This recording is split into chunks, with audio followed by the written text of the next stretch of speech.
y'all, welcome and welcome back. It's Lolo, and today's video is for all my 9-to-5 friends out there who, like me, might be drowning in work and need some way to organize it all. Hopefully I have a useful work planner for you. Today I'm going to show you exactly how I stay organized at work in a corporate job where I'm on like 10 active matters at any time with all different teams and different work streams. Work is so overwhelming, but hopefully this notion helps make it just a little bit easier. So after months of struggling with the native Outlook task manager, I was losing track of tasks, wasting time prioritizing and reprioritizing tasks throughout the day. I've tried paper planners, random sheets of paper, or post-its on my desk. Nothing worked. I finally turned to Notion to solve my problems, and of course it delivered. I get so much more done during the day now, which means I can log off earlier, because as much as I wish I could just log off at 5 p.m., that is not how corporate law works. So being more efficient at work during the day correlates directly to me being able to enjoy my life a little bit more. I hope, at least. Okay, and since I am a lawyer, everything is unfortunately super confidential. So what I've done is I've duplicated my workspace and erased everything, basically, and replaced it all with fake projects, fake people, fake tasks, so that you can actually see what it looks like in practice. Okay, so let's jump in. So at the top here, we have where all the tasks are, and you can see all the different outstanding tasks that I have, as well as which project they belong to. And then under here, we have a glossary just of all the different terms that are relevant in my job. We have a list of people that I'm working with, which again, these are all fake people. I don't know who Tim or Matt are. And then fake research assignments that are assigned to a specific project. And then on the right here are the different assignments or projects that I'm currently staffed on. I think I was probably kind of hungry when I made these fake projects. And in case it's not completely analogous to your job, I'd think of what I call projects as just the big buckets under which you have all your individual tasks.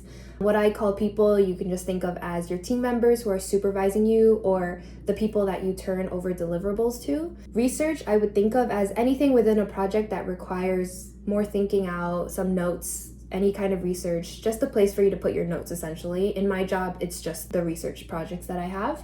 And glossary is a place to store all your institutional knowledge, the precedents, and just general information that you pick up throughout. For me, it makes the most sense to call it a glossary because I'm keeping track of all the different terms that I'm learning and how I apply them in all my different projects. But for you, it obviously could look different. But I'll get into all that later. First, we'll start up here with the task area. So here you can see all the different tasks that I have for the day. When I add a new task, like let's say today I got another purchase agreement that I have to review. So review purchase agreement, and let's say that was for Project Apple. You could just add it here and it defaults to the day that it was added. Because of that, I have a formula property here that essentially translates into a visual emoji-filled way to show me just how long I've had a task in my court. You can see here that if it's between 2 and 4 days, then it's like a grimacy face. If it's more than 5 days, then it's kind of screaming at me in red. And if it's less than that, so basically 0 or 1 days, then it's just a smiley face. And so when I look at this, I can see, okay, this research project is screaming at me. Maybe I should prioritize that before other things, because that means I've had it on my desk for more than 5 days. So that's what this formula property is. Moving to the right here, we have the due date, not the due date, but the due date, which is when I intend to do the task. And with this here, I can easily move something. Let's say I want to do this next Monday. I want to do this next Tuesday. It helps me just split it into different groups. And then once those groups are there, you can also just drag your tasks to the other days. And so then I can see, okay, here's everything that I want to do on June 6th. Okay. And then the next one, we have just the type of project that it is. So this rolls it up from the related project that is added here, and it shows you the type. So let's say I'm an M&A, mergers and acquisition lawyer, then I might have buy-side deals, I might have sell-side deals, and then some pro bono work. And so that just helps me orient my brain of kind of what the type of assignment I might be doing. And then this first checkbox is whether or not the task is done. Once I click it, it goes away, kind of just works like a to-do list would. Let's undo that, bring it back. Then you have the name of the task. Here you can add the assigned project. And then these buttons are fun. So Sometimes, like you can see here, there's 7 tasks that are still assigned for today, even though I've moved some to the next week. That still gets a bit overwhelming. So I've added this priority checkbox here just to make it a little bit easier for me to pick out the things that need to be done maybe in like the next hour before I go to lunch or something. So I can say, okay, review purchase agreement, and then I see here that I have a really urgent research project for some pro bono thing, so I'll check that. And then they appear up here in this pink call out box. And so I just think that once I have these isolated here, they're easier to drag around. Like I can move my research project later, and then I don't have to look at any of this stuff down here. I can just focus on 2 things. And then once those are done, let's say I finished that, then we can pick the next 2 tasks, right? And then they move up here. Okay, so let's undo all that, bring things back here. Okay. The next these 2 music notes here, these are just because I have various rounds of sending to different people. So in my job, I'm basically the bottom of the hierarchy, which means that every time I finish something, I send it to the person who's next most senior. They'll review it, they'll send it back to me with comments. I'll fix those comments, send it to the next senior person above them. That person will review it and then send it back to me to again incorporate the comments. And then finally I can send it to wherever it's actually supposed to go. And so when I was working with the task manager just within Outlook or even on a piece of paper, I was having such a hard time keeping track of like, okay, who has it gone out to? What has come back to me? What am I waiting for? Who do I need to follow up with? So this is why I really love this particular Notion setup for this kind of work, because let's say I finish reviewing the purchase agreement, instead of just clicking done and saying, okay, that's out of my life, it's not done, right? Like I've sent it to the next person who has to review. So once I send it to that person, I can click the first music note, which is the first round. And that means that it takes it off my to-do list, but it puts it over here in this amazing section. So everything that's in this section, it's called Not Me, with a cool sunglass, because it's great to have things not in your court. Everything in this section is stuff that has not gone to its final destination yet, but is not in my court. And so you can see here, I've sent it to the first person and they can work on it. When they are done with the thing and they've sent it back to me, then I click this button here, back to me, which brings it, boom, back right up here to my to-do list. And that's what this arrow checkmark is doing. It's saying this is something that is not done yet, has been sent, and has then been sent back to me. And then let's say that there's another round of review that I have to do. I'll incorporate that person's comments, and then I can click this second music button, which means that I'm sending it off to the second most senior person. And then I can unclick this back to me, which means it is again not in my court. And you can see here that both of these are checked, which means when I look at this, I know, okay, it's been sent to the second person. And then maybe it comes back to me again. I see that it's been sent to both people. And then when I incorporate that second round of comments, I can finally send it to the final destination, and then click this and it's finally done. You'll see it didn't go back over here in the Not Me section. And so that's how I keep track of what is in my court and what is not. And this gets very helpful when, let's say, like I've sent all these things to the first round. I know that these are the people I have to reach out to ask them if they have any feedback. I know that the final person who needs to receive it from me hasn't received it yet. And the reason I keep these buttons all very visible here is because let's say I sent it to the first person here and they took care of it themselves and sent it off to the final person without second review, without sending it back to me, then I can just remove it from there. And that's really, really nice to have.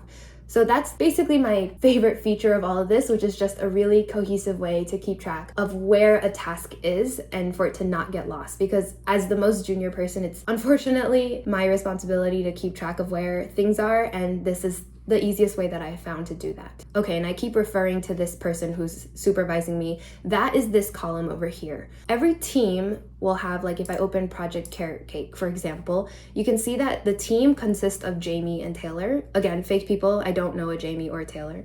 Well, I guess I do, but not in my job. So you'll see that I've put my team as Jamie and Taylor, but I don't want Jamie and Taylor to both show up here because most often we'll only be sending stuff to Taylor. And then if there just happens to be more review needed, I'll send it to Jamie. But I like knowing just exactly who my direct and most common supervisor is. And so within the assignments, I will put both the full team, but then also just who my direct person is. And then that's what this column shows, is just who my direct supervisor is. Generally, that's how the task management system works. Okay. So then if we scroll down, I think the next section that makes the most sense to talk about is the assignment section. So here in this view are all my active assignments. So these are all the assignments that are just currently running and I have tasks for. What I like about this view is there's this formula here, which just shows you when it was last active. And because I've been messing around with all of this today, you can see they're all last active today, but I'll pull up a screenshot from my actual work database where you can see how it differentiates different projects. This roll up next to it here just shows how many tasks for that project are currently outstanding. So you can see for Project Apple, it says 4 tasks. And if we look up here, we have 1 that is still in my court and then 1, 2, 3. So 4 total, 3 that are not in my court. So this helps me keep track how much is outstanding from my particular team. And then you have the project name. And then here you just see the people who are on the team. So let's say that I was assigned to a new assignment today. We'd click this. And then let's say this one is Project Giraffe. Then we can select the type. So let's say this one is a buy-side deal. It was last active today. You can put the billing number. And then here you would add your team. So let's say this one is with Sarah and Matt. And then my direct person is Matt. And then it defaults the date staffed of the day that you entered the assignment. And then you can add a few tags here as well, which just helps in the future if you're looking for a precedent or looking to find a particular case. For example, let's say this buy-side deal is a no indemnity and a super competitive bid. We would just click those tags. And then next time I need to be like, okay, what was another deal I did that was no indemnity? We would have that information pretty easy. The default template for a particular assignment just shows all the outstanding to-dos and then a list of the completed tasks that you've done. Okay, and you'll see that it defaults to active, and so Project Giraffe shows up here as a buy-side deal. It's got Sarah and Matt. And then we can just start adding tasks to it. So let's say I was assigned today, but I now have to review, I don't know, due diligence or something. We can just assign that to Project Giraffe. And then here we have 1 outstanding task. And here in this view would be all my projects that I've ever been staffed on. So let's say Project Drama, I was staffed on a while ago, but it suddenly becomes active. I would just click that and then come back here and it would show up. Okay, so the next section to talk about is the people section. I have them split up by role. So you'll see I work with 3 fake associates, Jamie, Matt, and Tim, and then 3 partners, John, Sarah, Taylor. What I've done is I have this number on the left here. Those numbers are the total number of matters that I've ever been staffed on with them. It's just nice to keep track. And then next to that, I have how many active matters I'm currently on with them, which is just a formula from another roll-up I have in this property. And then here on the right, it lists all the active matters that I'm working with them on. Generally, I have this closed just to make the page a little less busy because I don't really need to be looking at a list of people's names all day. And that's why I have it in a toggle. The other toggle I have are just research tasks. Again, I said this could just be kind of your notes database as well if you don't really have a lot of research. The reason I like to pull the research out instead of just typing, say, like within the body of a assignment is because sometimes it could be related to the glossary term, sometimes it could be related to other projects. So I like having it in a centralized location that I can kind of keep all my information in instead of having to look within a specific assignment to find it. So these are just some examples. So let's say for Project Apple, I was asked to look at debt and equity. I was asked to look at what a downstream merger is and what put options are. I could have that information here. And so if you click on Series LLC, this is actually the research that I did for that copied over, but it's fine. It's not confidential. And so I can have all my notes here. So when I want to look it up, I can come here. And then I also have relations set up within each research project to help me relate things to each other. For example, let's say this research project was done for Project Banana. That would show up here so that if I go to Project Banana as well, I can see, okay, I did this research assignment here for it. It's also why I say this research database would work really well as kind of like a notes database because you can just have all your notes be related here.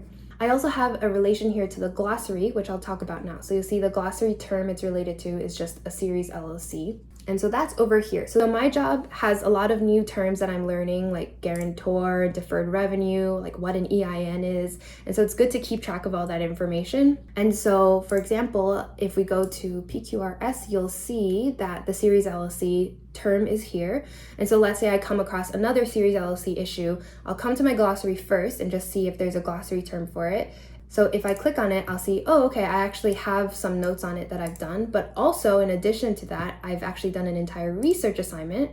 So I can then click on that and it takes me to that research that we were just looking at. So I find it helpful to just have everything related together and have an alphabetical list on this side, just showing all the different terms, and then having my notes or research database here and have them relate to each other. And I'll show you another use for the glossary I really like. So in addition to just different terms like series LLC, it's also a nice place to keep track of all the different agreements that I've looked at. So there's a thing called a rollover agreement in deals.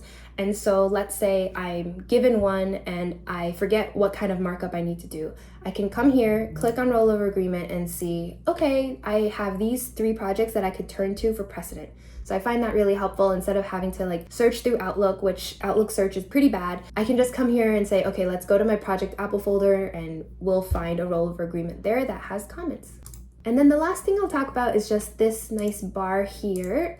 It just helps make things a little bit easy. You've already seen how I've clicked this to create a new assignment. This also just opens a new page for a new research. Nothing really there, but it just reminds me to add the assignment that it's for and then any terms that are related to that research assignment. And then here we can come back and then the new term button is the same. So I can just click this here. It'll just open up a new page. It reminds me to add if there are any assignments or research assignments that are related to it, and then I can add it. Okay, I think that's everything. So I hope this was helpful to kind of give you an idea of another way you can organize your work tasks, or maybe even your personal life, but I find that specifically the mechanism about sending it out and then having it come back and then out again is super helpful to keep track of in this particular setup. If there's something about your job that doesn't perfectly fit into this, just let me know. I'd be happy to take a look and figure out a way how it might be able to work for you. But for me, this system has been really great. So if there's any other corporate lawyers out there, I hope you find this and I hope you find it useful. Thanks so much for watching and I'll catch you in the next one. Bye.